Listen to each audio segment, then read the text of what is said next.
Hey guys, welcome back to my channel. It's Gig Life with Lexi, and DoorDash and Uber Eats are charging exuberant fees to restaurants. Let's get started and let me jump into this article here. It says local restaurants push for a cap on food delivery app fees in Santa Clara County.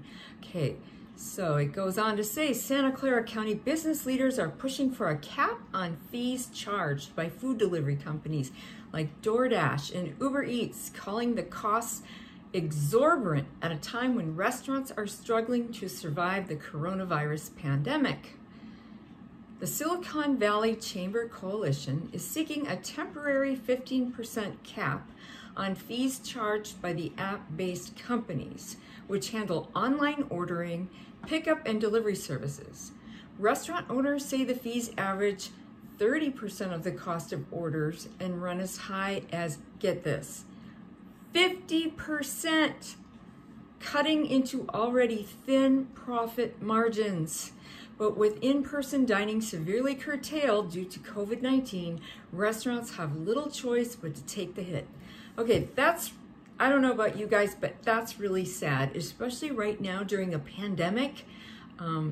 People are out of work, people are hurting for money right now, and these companies are just taking advantage of people. They're taking advantage of charging these fees, knowing that they have them wrapped around their finger.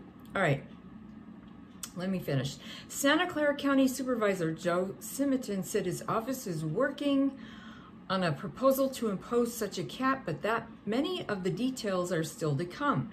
He said his goal is to protect restaurants, small businesses, and consumers from price gouging during a pandemic. At a time when local businesses are struggling to stay alive, yes, they sure are. And when restaurant workers are at risk of losing their livelihood, we just need to make sure that everyone is treated fairly. Okay, the idea of capping food delivery fees has gained traction throughout the Bay Area, with San Mateo County passing a similar measure in November. Two cities in the South Bay, Milpitas and Santa Clara, have also passed their own citywide cap as well. Enforcement is largely left up to the restaurants, which can take civil action against delivery companies for violating the ordinances. Okay, in the case of Milpitas, sorry, I can't pronounce that one very well. The ordinances prohibit delivery companies from cutting compensation for drivers as a means to offset the added costs.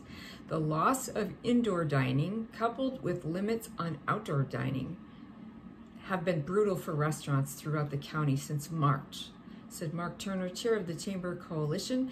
Every city has stories of beloved restaurants either closing or barely scraping by, he said, and the ones that survive are forced to rely heavily on app-based delivery services. And we know that to be true because we're the ones that are driving, for these apps. And I don't know, this is just crazy. This is just really taking advantage of the consumer. As fees start to get to 35% or 45%, it becomes less efficient and effective for the restaurant. But they don't have any choice, Turner said. They need business to keep going. That's really sad. Turner said the cap on fees should be temporary and that the coalition is not opposed to the way companies like DoorDash and Uber Eats do business, but the unusual circumstances of the pandemic, which shows no signs of slowing down anytime soon, warrant emergency measures to protect small businesses. In an environment right now where these restaurants are teetering between success and failure, we just feel it's important to do everything we can to keep restaurants open, he said. A report from the National Restaurant Association estimates that nearly 1 in 6 restaurants across the country closed as of September, either permanently or long-term. And this we know to be true. How many times have we gone to deliver and you see those signs out there that say closed on the restaurant door? It's just so sad. Okay, so Though restaurants rely on app-based delivery services in order to reach more customers, the association made clear that excessive fees are a problem that require government action. Okay, I would have to agree with that, guys. Government action is, if that's what it's going to take to, you know, to get on these guys, these companies, then that's what it's going to take. Despite public claims of helping local restaurants during this crisis, several third-party delivery companies continue to charge restaurants exorbitant fees.